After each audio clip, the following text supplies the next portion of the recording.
Hi everyone, আসসালামু আলাইকুম। কেমন আছেন? আশা করি ভালো আছেন, সুস্থ আছেন।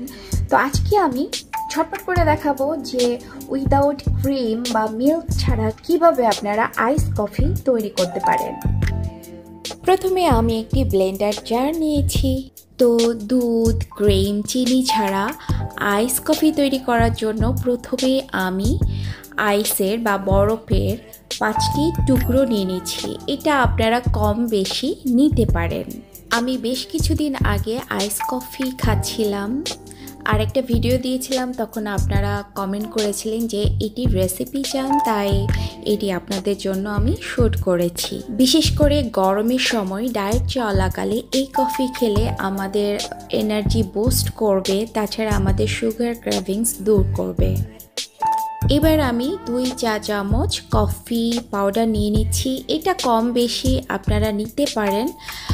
আমি একটু কড়া পছন্দ করি, তাই একটু বেশি নিচ্ছি।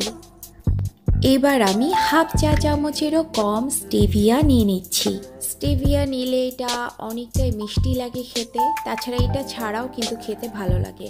এরপর হাফ কাপ মতো পানি নিয়ে নিচ্ছি। এটাও কম বেশি নেওয়া যায়, কম পানি দিলে এটা বেশি থিক হয়ে যায়।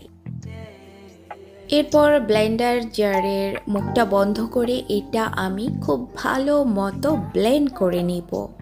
এই কফি আপনারা নর্মাল ব্লেন্ডারেও বানাতে পারেন, তবে এরকম ছোট ছোট জারে বেশি ভালো হয় এটা।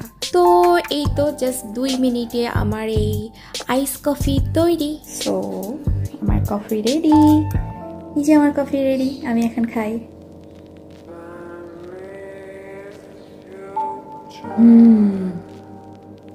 ইয়ামি।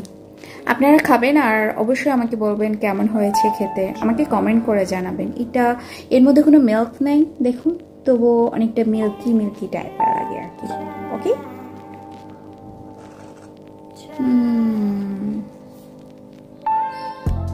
তো আশা করছি আপনাদের এই ছোট্ট ভিডিওটা ভালো লেগেছে। বাই।